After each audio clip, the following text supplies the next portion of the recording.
Okay. Ah. Do you know what kind of amuses me is the number of times that whatever background of a brewery that I'm in very well matches your location. Like the background of your place there, your apartment is just it's I don't know, it's just this I think it's the comforting welcomeness that most pubs strive for. You know, the Okay. earthy tones, very Yeah. very neutral artwork. Yes. It's quite nice. Anywho, Oh, I like it. Cool. That's cool. well, as it should. You live there. That's obviously the church in your back behind you. Tis. Yes. What a Uh, fabulous looking place. I would love to move into an old church. That'd be kind of cool, you know. though, That was the Oman place in Bridgetown. Dawn Oman's place, where she does gigs from there. Of course, with like some very high profile. I was going to say magicians, mm, but musicians and the like have performed there. I, And I've watched a couple of shows there. It is incredibly cool. I feel like there are still there was a time there for a couple of years that it seemed like there was lots of churches up for sale, and United Church especially was Mm, trying to get rid of a bunch of them, and there were some, yeah. and I have seen a few get turned into domiciles, but I'm not Yeah. sure how many are still kind of on the market, around, available, that kind of thing. So I don't know if that would come up in your house search or In my not. search. No, I haven't seen any Just churches here in Kings County that are for tick the box sale, for but include churches. in fact, specifically former Yeah. monasterial abodes Oh, a only. whole stonemasoned monastery to yourself. That'd be something. Yeah, that'd Yeah. be great, wouldn't it? I mean, God. I mean, I'm not in the slightest bit religious. I don't mind admitting that. I'm quite happy to be No, but they complete agnostic. architecturally, But just architecturally. stunning, Mm-hmm. stunning building. Yeah, I know that would be. Everyone would just be in there going, this is not a split level, is it? This is quite a. It has the wow factor Yep. that a lot of kind of houses just don't have. I know that would be very What exciting. size Christmas tree are you looking for this year? I think we'll go to 40 feet. 60 feet, 60 feet. Yeah. 60-foot trees. Anyhow, if we're all set, I think we're all Yeah, good. I am. So, oh yeah, houses, trees, Christmas, so many things to talk about tonight. I am Ross. Joining me is my co-host Ian, and together, also checking out the interior of some religiously iconographic buildings, we are attempting to drink Nova Scotia Dry. He mostly says this because the first one that we're drinking tonight is from the Church Brewing Company, and in behind me we're examining the former site of the Wolfville United Church interior. Okay, I didn't know that. I, I did not know that. I'm almost certain it was United. Hmm. Okay. In fact, the downstairs where the bathrooms are, and I think the Yeah. kitchen is down there in this establishment. I have been upstairs up here. I've never been to a church service, but I was in there we used to rehearse different shows in there. But the basement was a daycare, and I would pick up and drop off my kids to the basement down there. Oh, no way. So Is that right? How long has it been open now, the church? It's probably 5, 6 years, isn't it? Quite easy. you got me on Maybe a bit longer than that. on research here. Maybe a bit longer. Church brewing. I remember, yeah, it might be 5 years ago where they were brewing in the back there. You could see the magic was going on because they've got one of those windows and you can have a look at all the vats and everything back there. But they hadn't yet finished. So I think they had a bunch of they had opened up and they were selling sort of guest ales out of there and local craft brews. But I don't think they had quite brewed their own yet. But I mean that's probably 5 or 6 years ago. Opened its doors in 2019. Oh, there we go. 6 years ago. Doesn't fully tell you because that doesn't include like when it would have closed as a site beforehand. As a church. Like I want give me the historical listing of the building, but apparently it's not going to.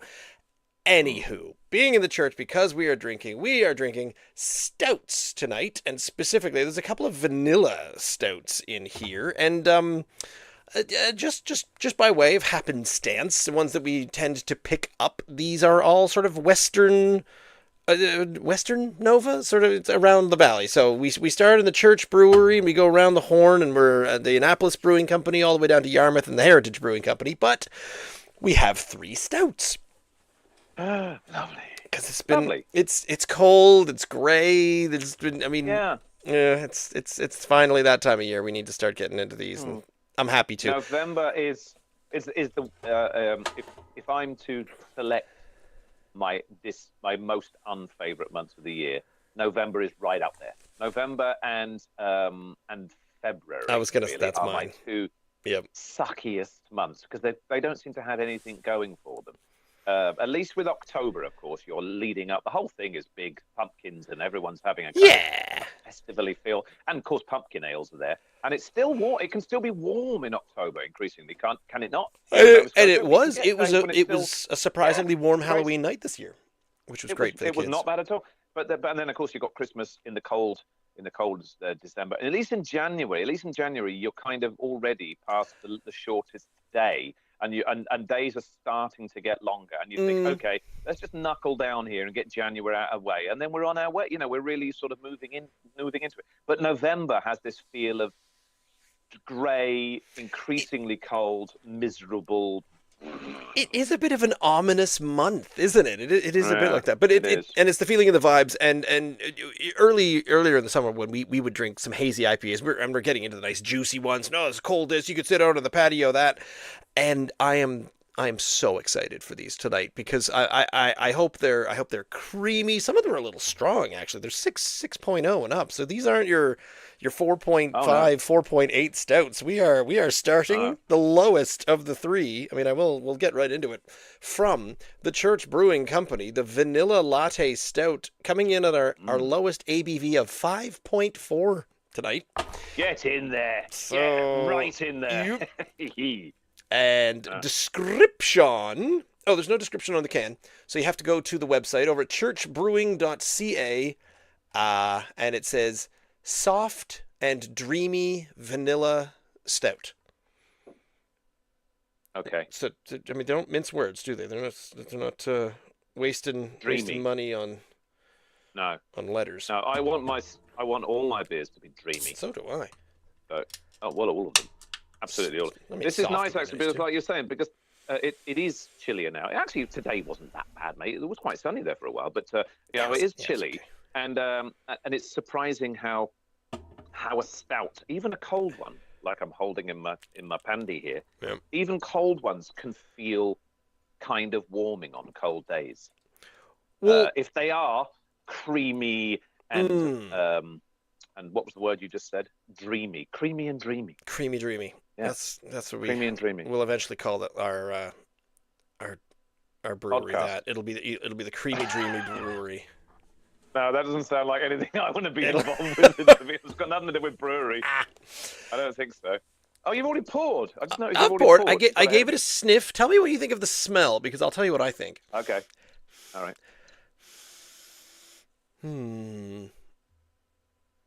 Coffee. That's what I got as well. Not so much. I mean, a little bit of the vanilla, but it's after the coffee, isn't it? Well, I mean, I do love a latte, don't you? It does say latte, so it's allowed to be coffee. That's fine. Latte. Okay, yeah. Absolutely. I was thinking that it was unwarranted or not correct, but I don't think that's quite the case. It all fit. I'm getting coffee, and I've got one of those special machines, that makes all the noise and goes. A car?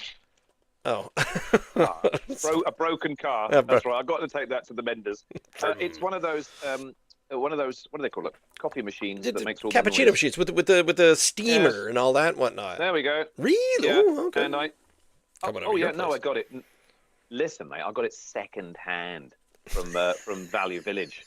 So, but it was $50. I wasn't going to pay like $500 for it. In fact, people pay like several $1,000s for a decent coffee machine, don't they? Well, I wasn't going to do that. I was going to pay $50 for it, and it works a treat. And nowadays, I look forward so much to making all that noise and steamy stuff going on in the mornings with my coffee, rather than before when I just boiled the kettle and it tasted like shit. Now it tastes creamy and dreamy. That's my coffee. I think that's got to be the thing that separates urban and rural. the most. Like you'd never see if someone's a banker living in a condo in a downtown city core of the capital, you're never going to hear them say with absolute pride in their voice, "I got this second hand." Because I know. you weren't admitting to get it secondhand. You were proudly Proud. advertising. Absolutely. You're like, you wouldn't believe Proud. that. Not new. No. Whereas there's like an entire opposite end of the spectrum of society, and they all say that there brand new rug. Every single strand in there has only been touched by the hands of one person, each individually woven strand, never stepped upon before. That ain't me, mate, at all. My furniture's been pre-digested. It's been eaten by creatures and spat back out. That's how used it is. The only thing I won't buy, and call me a snob, secondhand, is underpants. That's Agreed. pretty much it. Even now, I've even bought socks in Frenchies before. Now they're not secondhand socks, by the way. These are still got. They've still got you get them in the package, but they're like $6 for a package 12. I mean, that's cheap underwear and cheap socks, yes, but everything else, secondhand. I don't care. That's right. I'll get secondhand everything. Fancy. No, I'm not. My brain, and I always say this, my brain allows the processing of value up to and including $30. If you tell me something is $7 and I'm like, no, that's worth about $6, but $15, I'm like, ooh, I wouldn't pay much more than $8. Once you get above $30, my brain says I'd pay $30 for that. And that's as high as my brain will go conceptually. So really? People, that must be the Scottish in you. There must be something going on there, but because Brittany and Joe, they're both, well, they're not both the same, but they have very lofty goals for purchasing things. Joe's very excited. She bought this jacket, and it's a $200. No, it's a $400 jacket. $400 jacket that she got for only $200. And I look at it, and I look at this coat, I look at this jacket, and you know what it looks like to me? Looks like a $30 jacket to me. I can't process numbers bigger than that, apparently. The value of something, I just can't get there. It's usually the name, of course. It's the brand of it that certain demographic seem to be, and people with more money than sense don't seem to understand that actually you can get exactly the same thing secondhand for $15 at Value Village, and and then you can go out and maybe have a massive meal in Halifax or something to save all the money. But you can't brag about it. You can't tell everybody that you pass by, this is a Gucci bag, by the way. This is a Gucci. Did I mention this is a Gucci bag? This bag is Gucci. It's falling apart just at the same rate as my friend's bag that they only paid $30 for their bag over there, for their leather satchel. Yeah. And yet mine, Gucci. So I paid $100 million more for it, but they're both, they're frayed a little bit. The tag snapped off, and the underside is, I filled it with juice. Anywho, I don't think it's going to be quite the brag it used to be, because obviously times are pretty hard right now, and people are saving money wherever possible, rather than just flagrantly flouncing it around like it's like it's monopoly money. I feel like when times are hard, the flex is even bigger. Anyway, let's get into this. I'm smelling coffee. I'm not so sure about. I'm smelling coffee. The vanilla. Rest. I'm hoping some vanilla latte is going to happen. Okay. Anyway, cheers. Right, cheers.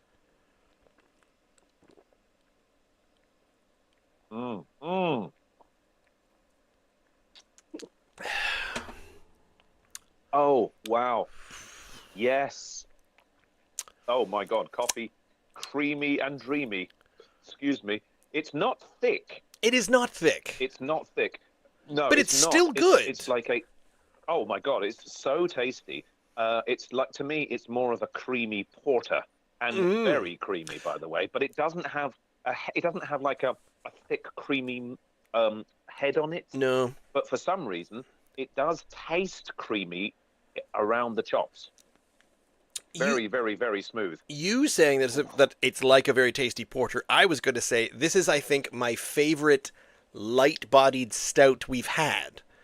Because oftentimes Already? we have a stout and it comes through and it's sort of like, I mean, look at it. It's a little thin. Yeah. It's obviously brown. It You is sort of a like, bit. Yeah. it's not that hefty, thick thing where you could No. pour it in a sock and beat a guy over the head with it. Not that you'd want to, but you're No. right. It's much more light bodied. It's porter-esque, but It is. How would you compare this to some of the milk stouts that we've bought? Maybe the creamier milk stouts. Because this has got. I mean, it's got coffee. Coffee is the overriding, the overpowering. Not overpowering. What's the word I'm looking for? it's the predominant, Very prominent. prominent Absolutely. flavor, not Absolutely. overpowering. Yeah. I like No, prominent, how though. not overpowering this is because it allows you to explore the sweetened vanilla flavor, which is also in there. You know, it's very It is sweet. it's very well mixed. Yep. That's very nice. I do wish it had a bit more body to it, but again, you're probably not losing Okay. points in a competition for that. It's just personal choice, my preference. What it does do, though, since it isn't thick and syrupy, maybe it's really easy to drink. I took 4 or 5 mouthfuls of that when I put it down. I'm like, oh dear, this is I've got through easily half a pint here. It's in going the down first, quick. The first couple of mouthfuls. Yeah, it was going down real easy, and it's 5.5%, whatever. This is a dreamy, creamy thing in a glass. Now, what do? You sort of sit around. Do you sit around by the open fire and chew on cigars, wax poetic about Robbie Burns poems with your friends? Is this what you do with a stout? Because you know when we have the hazy IPA, the juicy IPA, we always talk about sitting outside and the sun's just going down. What is the ideal drinking environment condition for a stout? And when you put yourself in that position, does this one taste like it fits right into that situation? I personally want, if it's a cold, in the this image that you just put in my head, of sitting around a fireplace in the depth of winter, talking about, for some reason, Robbie Burns. I want it to be actually like a dark oatmeal stout, far richer. And that's when I'm sucking the rummy bit of a cigar, because that's what that gives us. This is more to me of an autumnal drink than the depths of winter freezing by the fireside. Okay. Double oatmeal stout. This is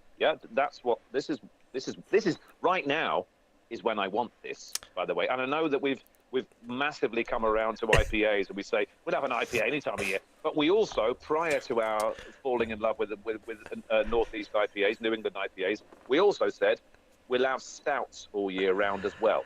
Is that not true? It is, and we've always said that. But this past summer, during the hottest, the driest days, and I think I was offered a stout at least once, and I said to myself, Yeah.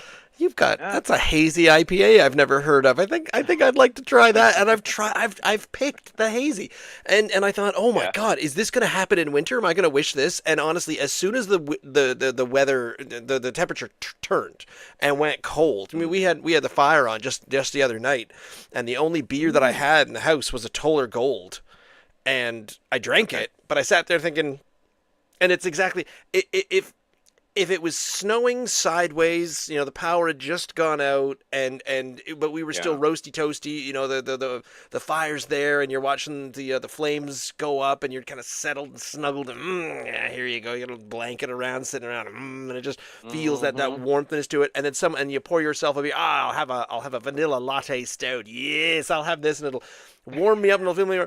And I would crack this, and I take the first gulp and go, doesn't quite fit. It doesn't fit the bleak midwinter vibe. But you are right. It fits the beginnings of the ides of winter, the late fall. The leaves have fallen.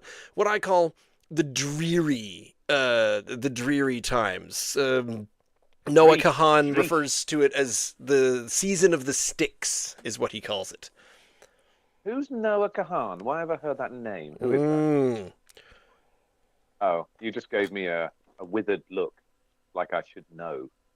Like You Right. could know. You perhaps could know. So his most popular song got a lot of radio play. He has numerous songs. He has two that Oh, I he's a really singer. like. He has Okay. two that I really like, and one of them is the big famous one, and it's called "Stick Season." Actually, as I go, I love Vermont, but it's the season of the sticks, and I saw your mom. She forgot that I existed, and it's half my fault, but I just like to play the victim. I'll drink alcohol till my friends come home for Christmas. It's a very quick kind of song. It reminds me a lot of Daniel McFadden. Okay. Is he a local? No, Vermont, I believe. He born and raised. So a lot of his songs are Okay. about growing up in New England and kind of hating his life. Ah. So and he Wow. talks about I Okay. love Vermont, but it's the season of the sticks, and so for him, the season of the sticks is when all the leaves have fallen and it's just gray and there's no, it's Oh. Okay. lifeless. Anywho, Right. I'll check it out. Would I like? Would I like? Do you I think You know me, well I enough think now to know. so. I think so. His other one Okay. that I really love is called Mess. That's a great. I'll send you that one. Anyway, Cool. yes, Yeah. for that. I I like this. It is of a now. We're done with pumpkin ales. Obviously, they are very, very autumnal because they've got that September, October feel. Obviously, because it's pumpkin ale. But seeing as we're done with that now, this is a bang on when I want to be drinking this. Mm, No, I'm not drinking my Christmas seasonal ales just yet. Although it's no, you're not right. too far away, Ross. We're only a month from it. This is hitting the zeitgeist for me, beer-wise, for what I want right now. I think it's super, and I'm smelling coffee still. Oh, say. It's the vanilla is subtle, but it's totally there. It just And makes it a it's blending sweetened well with the coffee coffee. taste. Yeah. Sweetened coffee, and I really do like this. I dig this a lot. I do too. I've gone through the numbers in my head as to what I'd like to give that, and I keep thinking, does that the way I'm describing it feels like it deserves a 9+, but my enjoyment of it doesn't allow me to go to a 9, so I have to go 8.9 for that, and I don't know why. 8.9, so close to a 9. Well, it's Is as that close without giving it for me because I just can't say that that's a 9 out of 10 beer. I don't know why. I just can't, and I think it. what about for a vanilla latte stout? I still Doing what it says in no the because tin. I want the Okay. body. I want more body to it. Oh, right. That's understandable. That's understandable. I really like it a lot. I'm giving this an 8.5 out of 10 because I think stouts are just they're for me still. Even though I love me IPAs now, I can't believe I'm saying this. I love me IPAs now. For me, stouts are still just to die for when they're done really, really well. And I know there's better than this out there, but this is a really good, solid, creamy stout without being cloying, without being sickly, without being filling. I think I could probably drink 3 or 4 of these because it's lighter in body than some of the thicker stouts. I think I could probably drink 3 or 4 of these and not feel like I've just eaten a loaf of bread, if you know what I mean. True. I feel like Yeah. there's a tanginess to the sweetness, and I'd probably get sick of that after 2. I don't think I could drink more than 2 of those. But again, Okay, that's stouts, fair enough. porters, they're not for, oh God, I had 6 stouts. Well, your infamous Guinness story is a different, notwithstanding. 18 Guinness. I don't, there's not many big, thick, heavy beers that I think I would want to drink many. Well, no, the Black Angus IPA, the Black IPA from Breton Brewing. I would Right. probably, that And you might be don't want them too sweet either. We were discussing this earlier on today, actually, Rebecca, when she was asking me what we were drinking tonight. I said, we're doing stouts. And there were 3, obviously, tall boys that we're doing. But I was immediately reminded of that time we did the Two Crows Mambo selection. And they were only 355s. Now, 355 times 4, you do the math. It's probably about what we're going to drink here in quantity-wise, approximately. Yes, but afterwards, we both felt so sick. We felt like we were going to vomit just because the sweetness was overpowering in them. Not only And I'm that, not but they getting that from this one were at all. 10 or 11%, I think, each of those. Were they was that strong? Yeah, Oh, I yes. thought they were. Yep. Oh, fair enough. Okay, so it wasn't just the sweetness of it; it was the alcohol content as well. I didn't know if it was Yes, that strong, buddy. Okay, all right. Well, definitely. that's just as well then. Just as well they're not that strong then, because they were something else. They were something else Yeah. entirely. Mambo number 1 is the original 9.7 base double chocolate imperial. So All right then, everything fair enough. they got stronger from there. And I believe 1 was an Did they 11. really? I think 1 was. Holy moly! But, Okay. well, next, speaking of Right. percentage, we go up to 6.0% from Heritage Brewing Company in Yarmouth, Nova Scotia. We have the Gale Force Stout with a 6.0. And we have had this before. Yeah, you said earlier on, it surprised me. Back in 2022. All And those I years think ago. it That was during came. COVID times. COVID was on then. Do you remember that? That was during then. Oh, no, I've stricken that from the memory. Wait a minute, was there not a Gale? Maybe did I do it with you? Did I give it a score? Got another look on your face now. I do. I'm confused suddenly. look. I am very confused now that apparently we didn't. We didn't do it. Did we not do it? Oh, there's the wave break. No, I didn't. that's. I didn't recognize it, to be honest. I thought I took your word for it. Heritage. Ah, there we go. Yeah, it is down here. Gale Force. Apparently I removed it. June of 2022. So that's like 3.5 years ago. Do you consider June to be peak stout drinking month? Because I don't typically. I mean, we gave it a go. We did, eh? We compared it. We're game like that. Yeah, we had a couple of stouts. Okay. Another stout again the next week. Well, don't tell me. Don't tell me yet. I mean, was I with you that day? Yeah. By the way, back there. Yes, I have your opinions. Well, don't tell me what I scored it, because I'm now curious to see if I've changed. And of course, the stout itself can change, can it not? It's I'm not pouring getting the, jet black, though. It's pouring black. dark, and I love. Look at the head. That's a creamier head on it. It's still a little bubbly. Okay. It's not quite doing the thing. And now, was this the one where I think if you go into Heritage, and maybe they haven't done this in a while, but you could get this particular stout on. They might have served it with a nitrous option.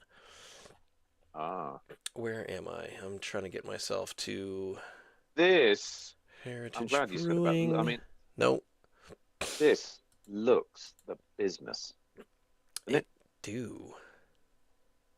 I've got my glass very carefully positioned so that you can't see the side that I can see, so that I don't embarrass myself with it. Is that? Show you it. What does that say? That says restrooms. Is this Heritage? I think it is. I've not been to Heritage. I'm pretty sure Our that's mutual it. friend Tim plays there. I on know, occasion. and I keep meaning to get down there, but then It's a long way. It is a long way, and Yeah. everything Long way. changed and got more expensive. I think this might have been a pre-paint job, but no, this is it. I'm in Heritage. Yay! I found the right one just on memory alone. Good for me. The head has dissipated. I'm a little sad about that, but it all went in the glass here. Yep. Now this one isn't a vanilla stout or anything. It says fishing off the shores of Nova Scotia isn't for the faint of heart or those that easily lose their lunch. When the wind picks up the gale force, it also sets scenes like the one pictured on the front of the can. Enjoy this smooth, easy drinking American style stout. Can you smell a bitterish chocolate? The coffee isn't as pronounced. No, but Typically, it's sort stouts of there. might have a slight coffeeness to it. It's a bit of chocolateness, A little. bit of sweetness.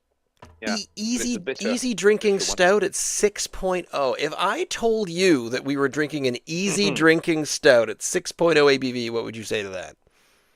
Well, we'll find out because hey, listen, some of the triple IPAs we're drinking at 8 and 9%, and we're going, Bloody hell, this is easy. This is True. too dangerously simple to drink, It does, even though it's crazy it strong. does smell Okay, quite delicious. it does. Cheers.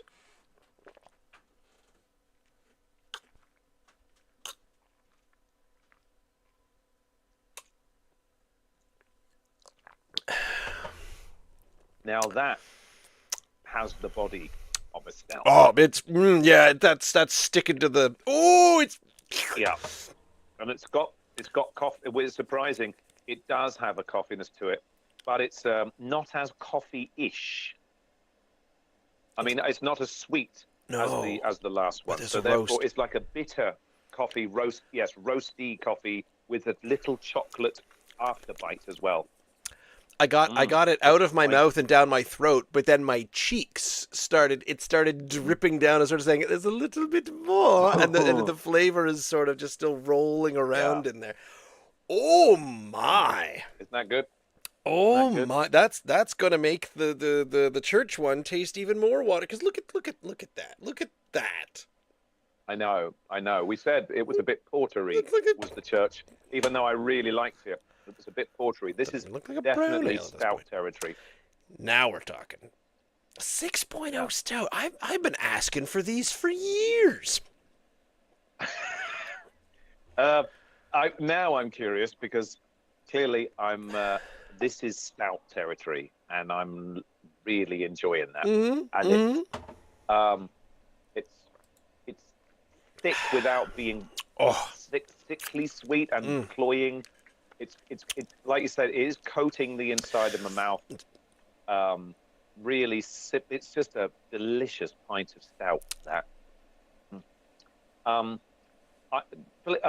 Please tell me, I must have put that close to 9 if I didn't. Close. 8.75 is what you said. Yeah. And I said 9.0.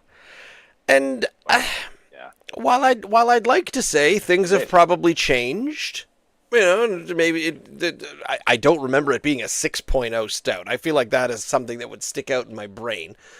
So let me see if I can go all the way back in time. That one was week. No, that was before I was even. That was before the podcast, so I wasn't even taking pictures of them back then. That's not good. So yeah, what do we have? The double chocolate stout here.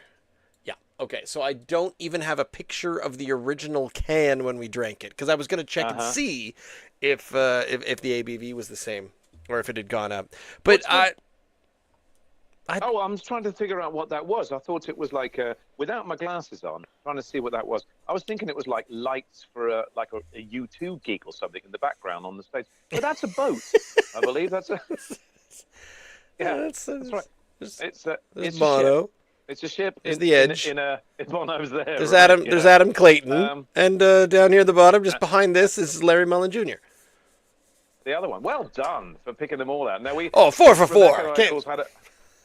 We had a joke about that, and everyone knows the joke about when the Edge and Bono walk into a bar, and the barman says, "So, what can they get for you two?" Now that's old, but then, oh no, he doesn't. He doesn't say that. He says, "Oh, not you two again." Okay, so get out. That's even funnier. So we start off by saying that, and then we both know. But then this is really subtle because we both said the same thing afterwards. And then 5 minutes later, Larry Mullen Jr. and what's his name? Adam Clayton. Adam Clayton walk into the same pub, and the barman says, "Yes, gentlemen, what can I get for you?" I might, because no one can ever name the other two members of U2. I might be able to recognize them visually. I don't know why. Really? But I can vaguely picture what the two of them do look like. Anywho. I can't. I can't. Even the Edge is honed his skills so much that even when he's singing on some of the albums, I can't tell whether it's him or Bono. Oh. Weirdly, he sounds so similar to Bono sometimes. You know when in the same way as with Depeche Mode, with Dave Gahan and Martin Gore. Sometimes Martin Gore to me sounds so much like Dave Gahan that I'm not quite sure who's singing. The same goes then for The Edge and Bono. I spent most of my very similar youth in there. I spent most of my youth not realizing that Blue Rodeo has two main singers. Didn't even think about it. That makes sense. Didn't even realize it. Yeah. And as far as Depeche Mode goes, I feel like I should be a Depeche Mode aficionado, but I gotta be honest, I don't think I know song one by them. I couldn't even tell you. So maybe I'll start listening to that, because this has been my project here and there, where I want to just start listening to things that I feel like I should be listening to. I feel like I should be listening to the entire discography of Ron Sexsmith. I just feel like I should be getting into that. Because you're Canadian. Yeah, and it's obscure. Like it's your duty. Yeah, a bit like that. Duty to do so. Yeah, I guess so. Go back and listen to all the John Prine songs that I've apparently fully missed out on.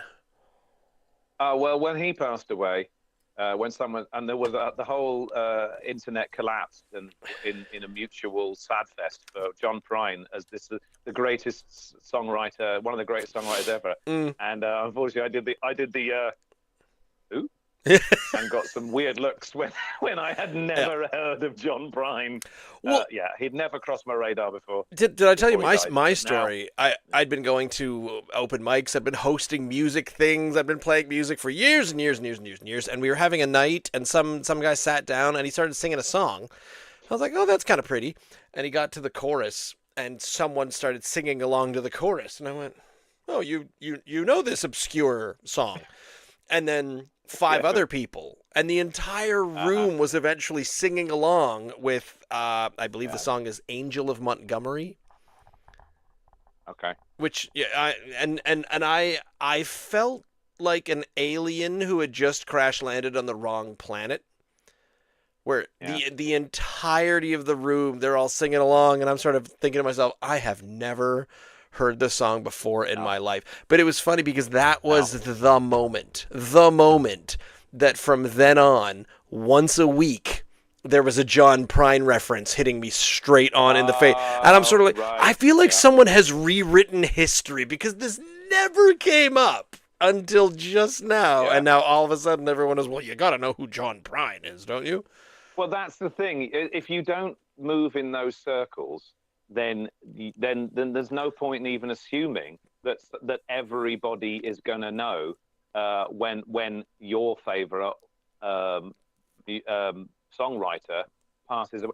But I technically was running in those circles. That's the thing that's weird. Oh, okay. Like, my friends, my mutual friends, who I'd known for 7 to 9 years, all started singing along to this one song, and I kept thinking, how has this never come up? This feels odd. Well, no, I don't think it does, when you consider that you like Moxie Frubas and Bare Naked Ladies, and because your song, your penchant for music, and certainly recreating it, falls in line with slightly quirky, off-the-wall pieces of interesting Canadiana / Americana that maybe most people are not familiar with, apart from nerds and students like yourself, then it makes total sense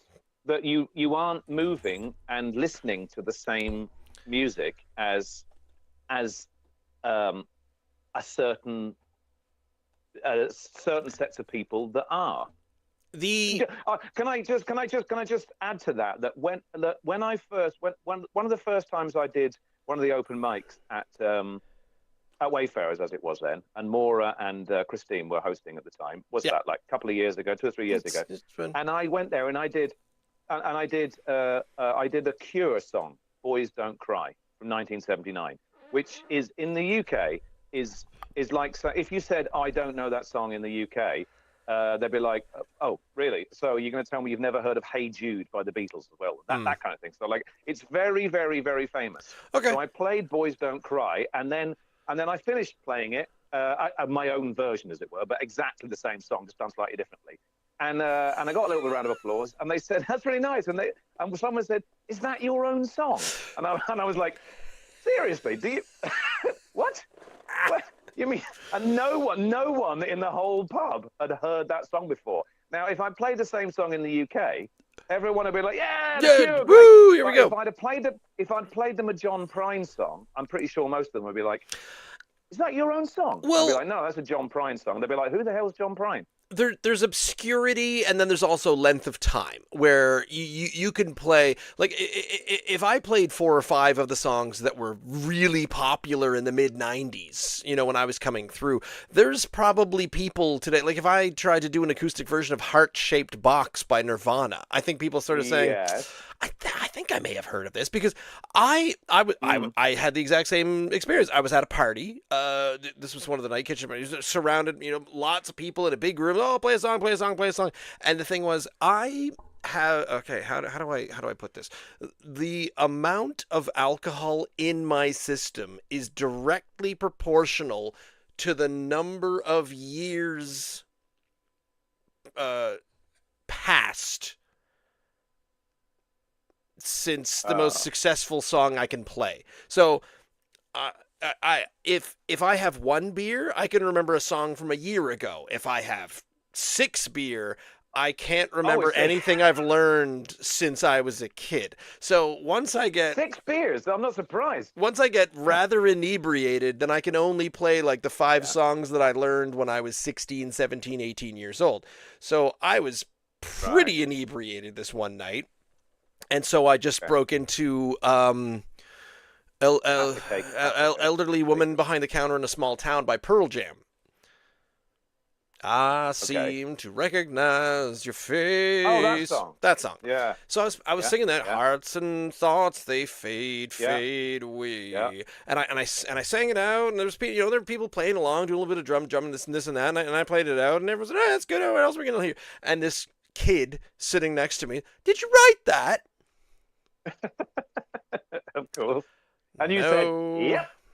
I have learned in the days since, whenever someone asks, "Did you write that?" Absolutely. Absolutely. I wrote that when I was a struggling artist in Seattle in the early 1990s, when I was trying to get my band to break out.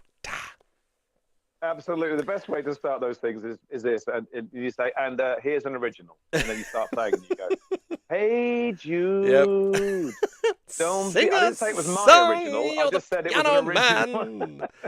Sing us a song. It's someone else's original, but it's still, yeah. It is an original. What do you think of this? What do you think of this? I think it stays, if it's not a 9, it's damn close to it for me. So I think my opinion of it remains the same as it did 3.5 years ago. Mine is the same. I didn't know it was, gorgeous. but I would have gone for 875 as well. Okay. No, I wouldn't. I'd have gone for around about the 9. So I'm sticking with what I said then. It's an 875. There's better stouts out there, but it's true. But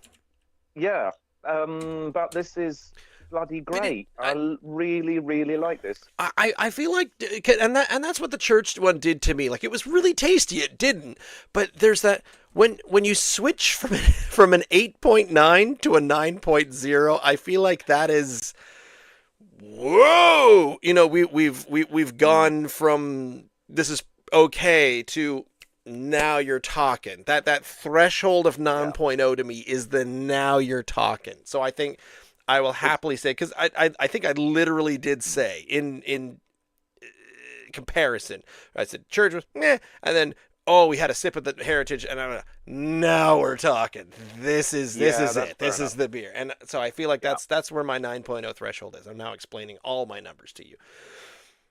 Because it's more stouty, Ross. Yes. For a stout. For a stout, it's more stouty. We've had ones that you want stouts to be stoutest. We've had stouts that act like a stout and they act stouty, but then the flavor's not been there, or the flavor's been weird or off or just changed or gone. But this one, it delivers. Yep. It does a good job. And I think it just said basic American stout. And I don't know why I said that with a Sean Connery accent, but a basic American is about as Sean Connery as you can get. Glean from that. If that's a basic American stout, then I really do enjoy basic American stouts. Who'd have thunk it? Mm. Yeah. Wow. There's I'm just realizing there's some stuff going. Oh no, wait a minute. On I'm the not even can getting there. on the can of our next one here, the from the Annapolis Brewing Company out of Annapolis Royal down in Annapolis County, is the Courthouse Coffee Vanilla Stout, whopping in at a 6.3%. But it was this. I was looking at this blindfolded lady holding out her scales, but that is the scales of justice, is it not? The blindfolded scales of justice, where Lady Justice, she has the blindfold on in order because justice is blind. You have to be. I don't care that you're 6'7" and completely green, but you did this and you will be tried exactly the same as everybody else. There's a blindness to justice insofar as I did not know that. when you walk in. I Did not know that. believe that's what that's in meaning. Also says at the bottom, gold winner, a gold winner for the Canada Beer Awards in 2022. Yeah. But just before I look up Lady Justice, I'm going to read the side of the can. Named after one of the oldest courthouses in Canada, built in 1837, the courthouse in Annapolis Royal is still active, and the judgment is in. A fine balance of dark roasted malt, hops, coffee, and vanilla. A creamy mouthfeel with subtle coffee and vanilla notes from start to finish. Make like you're on vacation, chill for best results. I'm hoping that this does everything the vanilla latte does from church, but better. I want More this. stouty. I want this to be a mix of the first two. That's what I want. That makes sense. This is 6.3. What was the first one again? 5, Which I found 4. really good. 5.4, almost a full % stronger. So we're hoping this is going to be a thicker and more stouty, as it were, in quotes, version of the vanilla latte by Church Brewing. I don't think that's necessarily an unrealistic expectation. If you're going to call it a coffee vanilla stout, you want it to be stouty in the mouthfeel, don't you? And a little bit not a little bit malty. You want it to be malty and coffee-ish and sweet and kind of thick, and altogether something that you can, like, really sit down by the fire and drink. Take quite a bite out of this. It's got a quite a.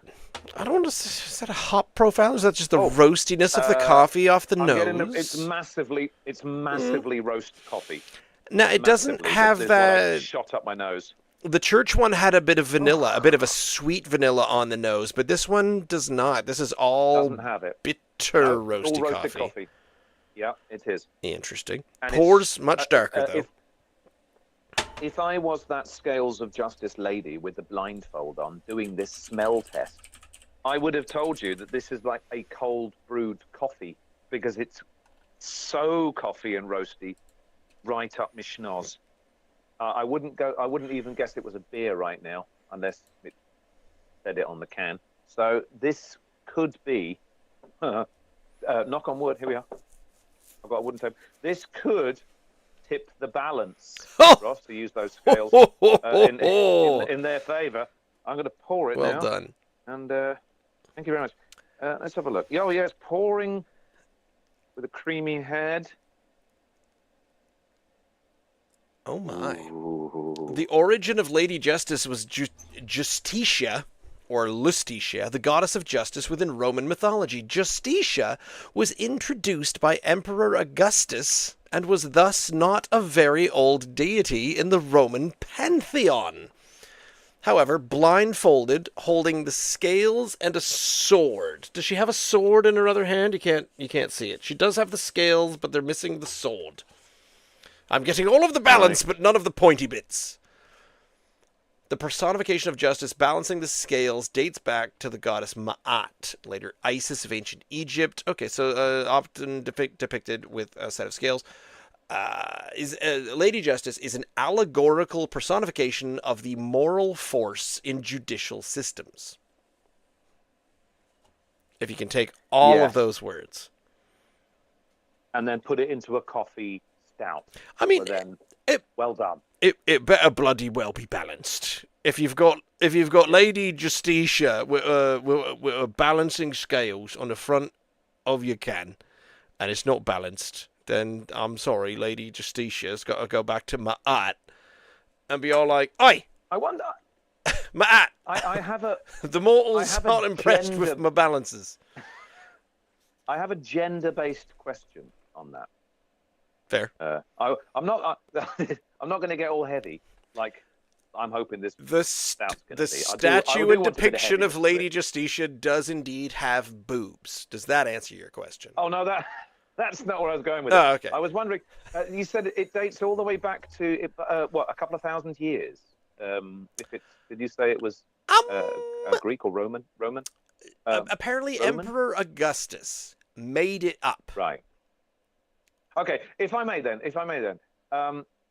the fact that this is a lady, like the Lady of Justice, a woman of justice. Even back then, they were trying to. They could easily have gone with a guy holding those with a blindfold and with the scales, because let's be honest, I'm going to be really controversial here and say that traditionally down the years, men have been depicted as in a better light than women for everything. But when it comes to fairness and justice and actually having some compassion, etc., I think it's fair to say women rule the roost where that's concerned.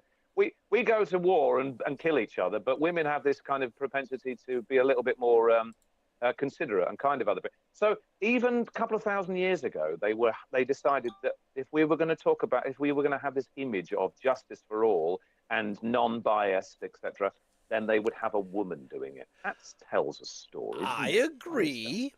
However, I will then counter to that. And I do have examples of this, but let me ask you, if you are looking for someone to provide the basis of, let's say, fairness in justice, social, economical, but you want to make sure that there is balance, there is fairness, who are you looking to try to prove that to? Are you trying to prove that to your particular patriarch or to your matriarch? Are you saying to yourself, Dad, look how good I'm being. Look how balanced and fair. Look how I balance justice and injustice. Or are you trying to impress your mother with these actions? Oh, and yeah, well, certain emperors of that age were not. They were akin with wanting to impress their mothers. They were, yeah. They didn't. They wore their heart on their sleeves where that was concerned. Long-standing theme. going, That's Freudian That's Oedipus true. nature, without getting too deep into true. it. But honestly, having no classical education or training or knowledge in this thing, I love how this is just us cracking open a couple of beers, looking at a can, saying, "Huh, have you noticed the woman on this has got a blindfold on," and just expanding from that. And I think, But you did notice right at the word go that she does have a nice pair of boobs. That was what you added to it right at the beginning. Before I even went into politics and possibilities, went straight to maledom. I don't think I said nice. I was just pointing. I thought you said you had a gendered question, and I said yes. The scales of liberty does have boobs. I may have twisted that last bit. I may have put words in your mouth that you didn't actually say. I'll do that. However, I'll admit that they're nice. Don't quote me on that. That's fine. I can be in agreement. Hey, guess what? We've still got a 6.3 beer to get through. This is the Courthouse Coffee Vanilla Stout from Annapolis, smelling very roasted coffee. So we'll see what's going on in the flavor. Yeah. Cheers.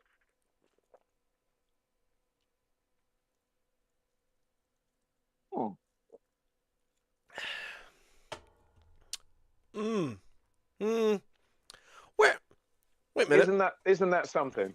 Because it has it has even a stronger smell of coffee and roastiness, and yet the flavor is more balanced, is less roasty than the smell is. It's a far more subtle flavor than the last one, and yet it's extremely smooth still.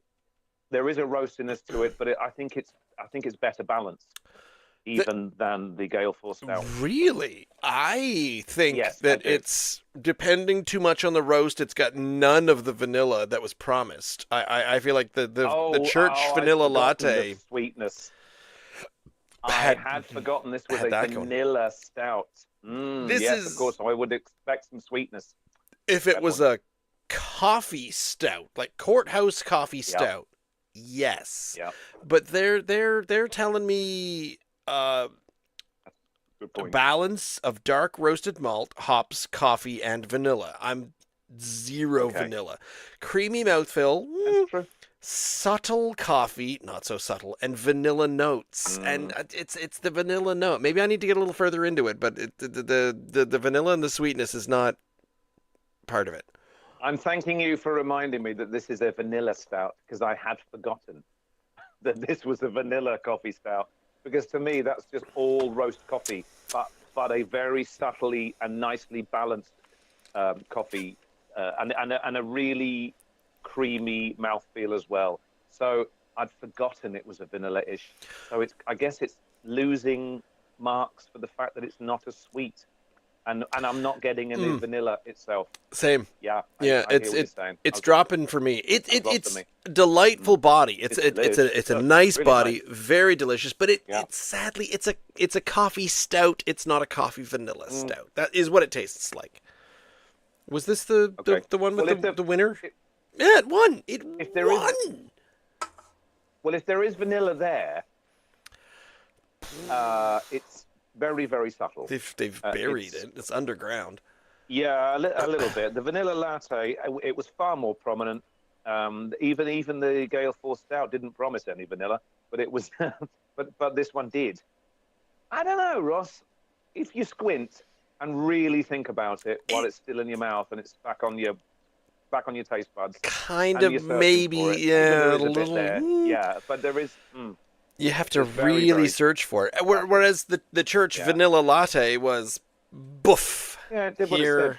Yeah, Here be the vanilla. yeah. And honestly, But the it didn't Gale. have. But that one didn't have the body that it needed, and No. this one does, Oh, you're right. to my mind. But I wanted. So What did I yeah. want more? Did I want the sweetened vanilla more, or did I want the thick body and the? I mean, honestly, the 6.3 ABV. 4. Hmm. This is more of a winter warmer for me than the other, certainly than the Church Brewer, Yeah, which is more of an autumn beer. but This is a thick, creamy winter warmer. That's what it's this is for me. bitter. It's kind of bitter. It tastes a bit like someone has made medicine straight from the roots of what's the tree? One of the trees with roots that you make medicine from. One of the trees with roots that you make medicine now. Where do we start? The alfalfa tree. Is that a Bush? tree? Or is that just a vine? I'm just gonna. Well, see, what I did was I Again, went not straight to experts in A. any field. No, sorry, not trees or bushes or vines. I went straight to things beginning with A that sound vaguely vegetative or vegetable-ish, and I went. So therefore, I picked the alfalfa. I would have gone to banana tree next because it begins with B, and then coconut tree. These are all trees, right? And then Willow? the date tree. Egg tree. Is there an egg plant Was it a tree? willow tree? Licorice root, osha root, dandelion root, burdock root? No, I want tree root extract medicinal. I got to E. I know there's a fir tree. That's for F. At least I know that one's a tree. Can we name different Anyway, you trees carry just on alphabetically? searching there. That's kind of funny. Absolutely. What, I don't know if there's. I'm working my way through. But if I get to Z, is there a xylophone? Is there a xylophone tree? Because I don't think there's going to be many X's that I I can think of. don't think so. Okay. Alpha. Hang on. Alphabet of tree types. There you go. Oh, ABC of Canadian trees. Ready for that. Wow. Where'd you Good get stuff. to? Oh, fir. Yeah, you got to fir. You'd Yeah. love G. G's a good time. Oh, it's a good time. I can't wait to hear this. Well, you could cheat and go to a golden this or a green ash, and the green ash just feels like you're cheating on ash. But ginkgo, you can have ginkgo for a G. Oh, I've heard of that. I have heard of that. Yeah. Yeah. Absolutely. That's as far as I want to go with trees. Oh, okay. Under the circumstances, maybe we'll pick this up again in a year's time. Well, when and if. Ooh, that's a good question, because this kind of topic of conversation and our way of thinking is obviously why our particular team won at trivia just in the month of October. There, we are the reigning champions. Coming up towards, and I think the next one is the evening of the. I want to say the 14th of November. And we need to do a little bit of planning because several of us on the team are in theater shows that night. So, well, I know that I definitely can't make the 14th because I'm in a music thing on the 14th of November. What's your music? However, the following month. What music thing? Oh, I do a mountain jam. With some friends. Oh, it's your mountain jam. Yeah, that's right. So that happens on the 14th of November. But the following month, hey, I enjoyed that so much. And if that guy does a Christmassy affair in December, yeah, Rebecca and I might, if I'm not working, and I'm working increasingly, decreasingly these days. Does that make sense? Increasingly less than I used to. No, more or less than you used to. So you're I'm working less than more. Are they still weird? Yeah, they're doing a thing where they're sort of, hey, we can't sell our tires to America because. Yeah. Well, I can't think of a single reason why it would be more difficult to sell our Canadian wares down to the United States. Not a single. Pat Murphy may have told you that.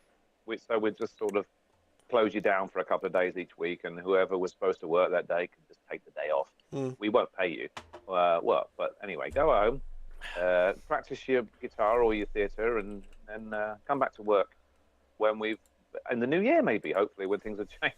I don't think so. I don't think the economy is about to change anytime soon without getting into too much politics and things, but we'll see how things go. Because the 15th, you're coming to my show. That's the Saturday. The 15th, that's the Saturday. Okay, so you're not available on both of those nights then. So you're off doing musical things on the 14th. All right. So we need to, we're basically trying to get through our team who came out there and won. You'll need to get a team to go defend the trophy on the 14th basically, of yes. And even, I don't even care if they lose, but I'd like for them to at least show up and say, yeah, we're these guys. And you can lose spectacularly, give the trophy back, I don't care. But it'd be nice to go defend our honor. So I think of our team, Holly, I think, is available that night. And I was kind of depending on you and Rebecca, but apparently not. The rest of us are all in shows. Brittany and I are in shows. Charlotte's in a show. Jama might be. So Jama, David, Holly, and Ananda might have to defend our honor. Cool. And let's just hope that it's about rugby and obscure Canadian music. Yeah, and whatever it is that you say rugby. Yeah, I was trying to think. Dave's also a soccer fan. He's also an Arsenal fan, a football club. like They myself. they've We are both asked David. fans of the He when he landed here and he arrived. Rugby, I guess Rugby Nova Scotia. They said, hey, would you come and help us out? Would you come and do like live commentary on our broadcasts of the Oh rugby yeah, games? And yeah. in typical David Foley, fine. Fine. I would get Yeah, I'll so do it. excited if the country I just moved to got excited about my knowledge of a thing. It's like, Yeah. I mean, honestly, I would suck at it, but if I moved to Croatia and they had just created a hockey team and they said, hey, you're from Canada, would you come and do live commentary on our hockey broadcast? Heck yeah! Mm. That sounds like Why not? fun. Why, yeah, why not? But talking of sporty type things. Oh, as we usually do. No, yeah, big time. So- Well, we happened to mention last week this little World Series thing that was kind of ongoing, and the Jays were doing quite well at the time, and then they got themselves in front again, and they look, they weren't surely going to lose the last two games or even lose the last game in extra innings and things at that point. It was ludicrous to suggest that was going to happen. Did you stay up till the wee small hours like most of Canada and watch glorious defeat? Yep. Fall apart. You did you? You Yep. did. Okay. And Apparently, a lot of people became fans. Lots of Canadians sort of became Blue Jays fans, including in unison. my wife and daughter, who have never No way. Is that expressed an interest in baseball before. They became they're football fans because of Taylor Swift. So we've got Kansas City Chiefs and all this. But the thing was baseball. Football. An interest. Yeah, she does. Yeah, she's the backup quarterback for the Kansas City Chiefs. Anyway, Okay. I had a root in baseball because I grew up watching, what was on the TV, and the Toronto Blue Jays were on when I was 8, 9, 10 years old. And I watched the Blue Jays through the mid-'80s and the late 80s when they weren't very good. And then 1992 came along, and they'd put together a team that could compete. Well, they'd lost to the Oakland A's a few times, and I was very hard. I got used to being heartbroken. I watched the Toronto Maple Leafs, and I'm heartbroken. So I'm used to being heartbroken by these things. So we got, and the Toronto Blue Jays haven't been in the World Series in 30 years, and my mind went, I know what's going to happen. I know exactly what's going to happen. But what happened to me in this World Series was different than back then. Because back then, I hate the Atlanta Braves with every fiber of my being for how they played during the World Series, because they were the ones that were they were the nemesis. You had and they were defeating, and they'd go to like Game 6 and Game 7 and things like that. And they're stopping my Jays. But maybe I'm older now, and I'm not just totally, Blue Jays with the rose-colored glasses, but I watched the series, and the more I watched the series, I thought, if they lose, I'm fine. Because this is a good funny team. How your priorities? It's a good team. Yeah, your priorities do change too. But what I explained to people in watching it, because the Jays were doing so well. They're a great team. They play well together, and that was the thing. They were doing well because they were playing well together, where I feel like the Dodgers were playing well because they had a number of stars, big stars, that would perform or deliver at an opportune moment.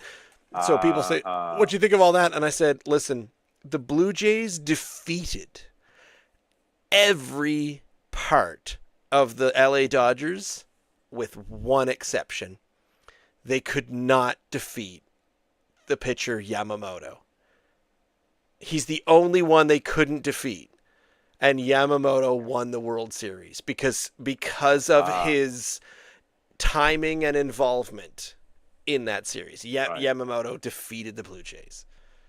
The Dodgers then, because of how good star he is. names, right, and the money and the star names and on all that stuff, the galactic of sort of Real Madrid in soccer. But the other team came together as a team with maybe less talent Yeah, and still, they're a bunch of these scrappy on guys that hearts no and one wanted. yeah, And the more they told the stories, yeah. the catcher behind the plate, Oh, this guy Alejandro Kirk, he played in a Mexican league, and he yeah, wasn't scouted by anybody. And they always tell the story, nobody right, in the major leagues wanted him, and the Blue Jays found him. And I'm like, yeah, right. they probably got him for about 25 cents. So, Oh, like, yeah, put him behind the oh, plate. now I'm a Blue Jays fan. Then I didn't know any of this. This sounds like Right? the kind of team that I would, because it's the plucky underdog And that they've sort of always, comes and together and despite the fact that they're probably oh, one of the best funded teams in baseball, they have always gone with the plucky underdog thing. And I oh, asked my wow. daughter to look this up because we were talking about this amount. Now, how do you put it? Money towards salaries by team MLB 2025. And this I was don't know. because she said, well, aren't the Dodgers the biggest, the highest paid team? And I said, yeah, but the Blue Jays are kind of up there. There's, Are they really? what is it? It's probably between 25 and 30 teams in Major League Baseball, something like that. And highest payrolls, the Dodgers are up there. They have $350 million. Mets, that's embarrassing. Yankees, who win occasionally. Phillies, the Blue Jays beat them the second year. Phillies, and then there's the Toronto Blue Jays, fifth Oh, at $239 million. right. Yeah, Not they're the not plucky really. underdog, but they're like Yeah. Okay. they Led to divested. believe. I don't know. Yeah, Yeah. it's just going to be me defending the Toronto Blue Jays no matter what, because I am a diehard Blue Jays fan, despite the fact that I stopped watching for Mm, mm. Decades. 30 years Yeah. since Much of your adult life. since the baseball strike that turned me off of everything 30 years ago, and I went Oh yeah. no, Money. and I came back to it for this little bit because my family wanted to Oh, watch isn't it, that and I nice? said fine, and I watched it, and it was Yeah, and of it course was enjoyable. I'm pretty sure there probably would have been just a teensy bit of politics involved as well, knowing what's going on south of the border right now. Can I just stop you right there? Really? When was the last time you took a sip of your courthouse coffee vanilla stout? And how far down are you on it? Okay, you're about where I am. Take another sip. Mm. Are you getting more sweetness toward the bottom of the glass? I am not. You are not. No, I'm still getting an overly roasted. Oh, overly roasted. Okay, I'm Mm, getting roast. it's starting to Sure. over roast to me. Yeah, it's sad. Okay, okay. That is a bit sad, because while you were waxing eloquently about the Blue Jays there, I did take another mouthful, and I thought, okay, maybe there is something going on there, a little sweeter down the bottom. Oh, and I sort of moved it around my teeth and the back of my mouth there, and maybe it was wishful thinking. I don't know, because I really like it. I really do. But I hear what you're saying. If it's going to put vanilla on the front of the can, then you've got to kind of taste it. And I'm searching. I feel like it's a little hypocritical because I wanted a mix of the two, and the thing is, it's got the body of the Gale Force. You know, it's the thickened Gale Force. It's got the coffee flavor of the vanilla latte. So it's a coffee Gale Force, but if it had even half of the sweetness of the vanilla latte, this would have been, it would have knocked it out of the park. It would have been a 9.5, top 9, upper 9s out of 10. But the fact that they left out the sweetness, regardless of the fact that the body is better than the church, the thickness, the staying power, the legs on it, it's oily down the side when you bring it around. But I feel like even as an attempt at a mix of the two, I think it kind of falls short of both. And it was as you said several times, it was the gold winner so what's wrong in the year with me? 2022. So I can only assume that it was the gold winner in that genre of beer, the stout, the coffee stout. And if it was the gold winner, it's the winner, isn't it? It's not even a, it's not even a second or third place. No, It's no, it's the big one. gold. Yeah, It's the winner. you don't do. I mean, Yeah. no one's invented a platinum medal yet, because Lead, plastic feathers. I don't know what lead goes would go above lower. lead. What's Because better than gold? Lower. Okay. in video game circles, not to invite you into all of this Yep. type of thing, but when you're competing in video game circles, you start in the bronze, and then when you do Yes. well in bronze, you move up to silver, as you do. Well, I'm guessing it was. And then silver, once yeah. you move up to silver, once you defeat silver, then you get into gold. But then once you do well in gold and surpassed gold, you enter into something called platinum. Is that right? And then This- it's- once you do well in Yeah. platinum, you move up again into the diamond area. So can you Oh, imagine shit, winning really? a diamond medal in the Olympics? And then past diamond is something known as Okay, just the great. Masters League is above diamond. That's it. Record sales do something similar, do they not? Yeah. If your But- album goes silver and then gold, platinum is definitely a thing. I'm not It's the sure top though, diamond because they is say things like triple platinum. Yeah, And it's one of those things that, and going all the way back to, is that $30? Like, what are you trying to explain to me? Because it's not just platinum, it's triple platinum. And I'm like, yeah, but what does that even quantify? What are you talking That's about? right. Can you not invent something better than platinum? Apparently not. And if you can, I know it sounds great, platinum. I know what gold is. I know what bronze is. I know what silver is. I know what diamond is. I really don't know what platinum is. What is it? Is it a metal? Is it a precious metal, or is it some kind of stone? Or It's on the periodic table, would you believe? what is it? It's a rare silver-white precious metal with the atomic number 78 on the periodic table. A lustrous, ductile, Wow. malleable metal. It is more durable than gold and silver and is highly resistant to wear and tarnishing. Platinum is extremely resistant to corrosion and stable at high temperatures. Is this what was it in Lord of the Rings when you had a chainmail made of mithril? Is this modern day mithril? Is platinum mithril? Ross, in No. the 5 years or so that you've been doing it, okay, that might be one of the nerdiest questions you've ever asked. I'm pretty sure of it. And you've gone above and beyond with that question. You've gone to nerddom and back.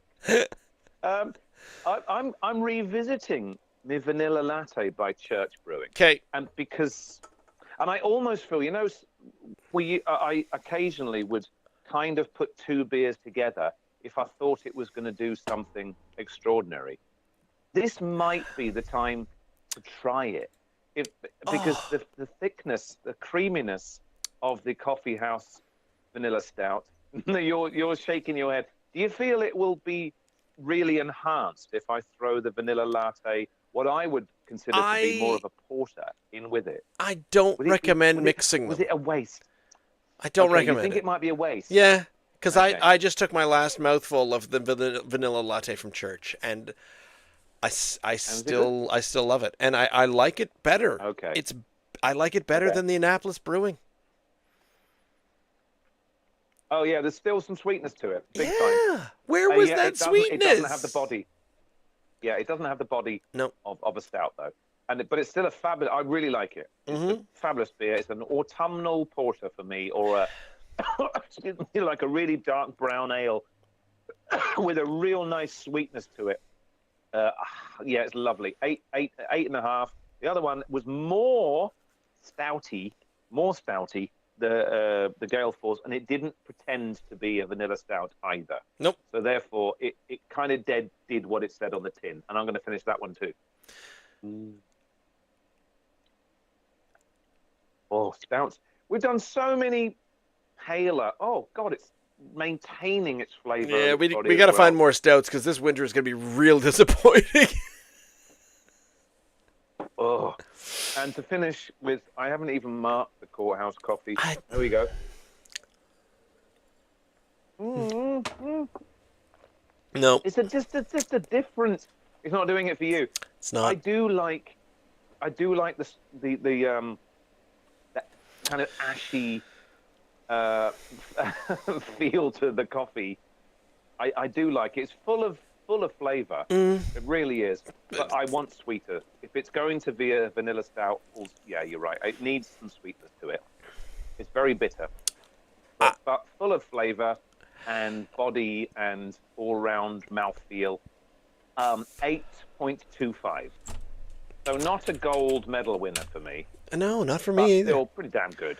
I landed on an 8.3 for that one. Well, okay, we're So, thereabouts. Similar. Similar. Yeah, similar. I forgot my peanuts. All evening, I was looking around trying to find my peanuts on the table, and I've found them, and they're way over there. Gosh, I could go for some peanuts right now. That sounds great. Yeah, I want peanuts. I want peanuts now and some water, and to sit down and watch maybe an episode of The Handmaid's Tale or something, and then turn in for the evening. Fair. That would be fun. Yeah. I haven't. I'm out of here. What's that noise? I know that was just that was the chair. That was the get up noise. Oh, I'll send you that one too. That was the chair. Get up noise. Okay. Yeah, blame it on the chair. While you're falling. We are here every Wednesday night from 8 to 9 p.m. usually, or a little off by 5 minutes. You can check out our YouTube page, youtube.com/@drinknsdrive for previous episodes and excerpts and shorts and whatnot. The shorts are also up over on Instagram, TikTok, the things like that. If you can go, you can find our podcast in all the podcasty places, and you can go straight to the source at drinkns.unsupervised.beer. There it is. But we're here every week, and I want to thank Ian for joining me, the Church Brewing Company, Heritage Brewing Company, and Annapolis Brewing Company. Yeah, it's not Annapolis Valley. Annapolis Brewing Company for making the beers that we had tonight. So thank you very much, and we'll see you again. Good night.